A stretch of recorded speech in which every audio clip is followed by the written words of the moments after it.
We are back at it with our 55th elected mayor of Kansas City, Missouri, Mayor Quinton Lucas. We are talking all things KC, only on Hustle and Shine in the morning. Now, last week, Mayor Lucas, we had a conversation about the East Side and some of the continued infrastructure issues. Well, good news ensued from your office with the announcement of your Fight the Blight initiative to crack down on vacant lots that attract dumping, crime, and neglect. How will your office hold property owners accountable if they don't maintain their land? And what role do residents and neighborhoods play in making sure that these spaces don't continue to drag communities down? I mean, we recognize, as we discussed last week, there's a lot of work that the city needs to do to make sure things are right with policing, infrastructure, fixing these roads. That's heard. We're going to be spending money on that. But we also have a lot of deadbeat landowners, people that have moved out of the community, live in the suburbs, are buying up 100 houses.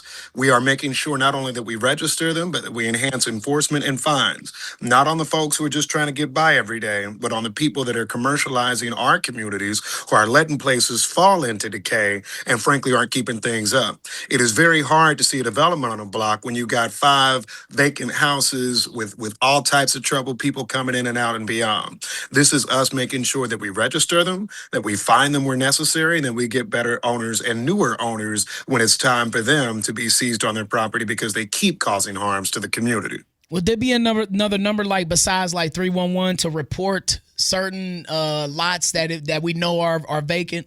You know what? That's actually an idea that, see, you should run for mayor now, brother. That is Don't you keep gassing me on, dog. We have not come up with that yet. We are thinking about what better ways to register, but I think we hear from neighbors all the time about a house that's in trouble where things are starting to be issues. So part of this is a direction to the city manager and our staff to do more to make sure that these types of trouble houses don't fester, aren't becoming drug houses, aren't becoming problems in the community.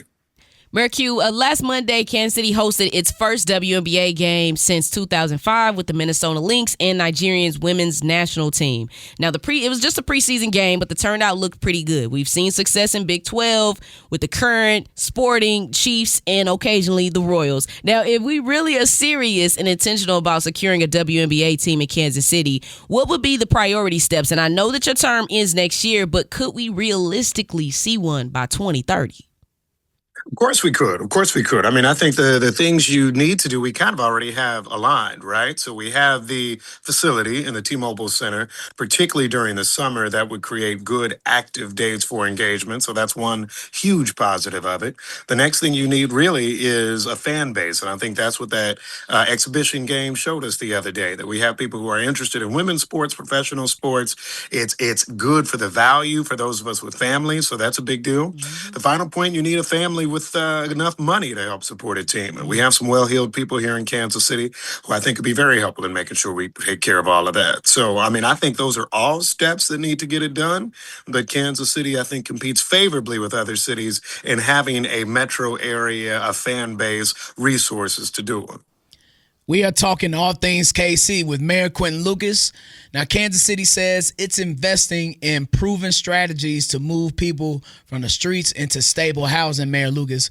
But homelessness is still a daily reality for many Kansas Citians. What is the city doing differently from other cities that gives you confidence that your approach will actually reduce homelessness long term and not just manage it or move it around after the World Cup is in town? I'll tell you very simply what we're doing from other cities and other states. There are some jurisdictions, go down to Louisiana, where they think all they got to do is arrest everybody homeless. Any of us who have ever known anyone who struggles, not just with homelessness, but addiction, with other issues, knows arresting somebody just creates a revolving door. So you can try to tell somebody, yeah, you can't sleep in Westport. You don't even throw them in jail for it. Now you take them to the station, they get booked, they go sleep downtown, they go sleep on the east side, they go sleep in KCK. That makes no sense. So what we're actually doing is making sure people get wraparound services. What does that mean? That means actually when you come in contact with our homeless services professionals who are not police officers, right, we say, hey, come on down to this spot. We're going to help you figure out what it is that you need. Have you not had healthcare access for a while? Do you need documents like a driver's license, something foundational that a lot of people don't have that can help them get a job? Do you have a warrant that you need to be cleared? Okay, do you have family somewhere we can connect with you? These are human beings. And the mistake the government has made decade after decade, and why the problem stays the same, is thinking you can warehouse a lot of human beings. And I don't care if they're human human beings warehoused in ICE detention facilities, warehoused on the streets, warehoused in mass incarceration of black men. It does not work for our society. It never has. I won't go too far, but here in Kansas City, we're going to do something different. Mayor Quinton Lucas, the mayor right. of a city. To talk to him, D, the mayor of a city who can walk and chew bubblegum at the same time with all these developments going on. Ain't that right, Mayor Lucas? There we go. You can walk and chew gum. We're going to do it all, man. A year left. We're going to get it together. Thank you, Mayor Lucas. Have a good one. Be a blessing. Bye-bye now.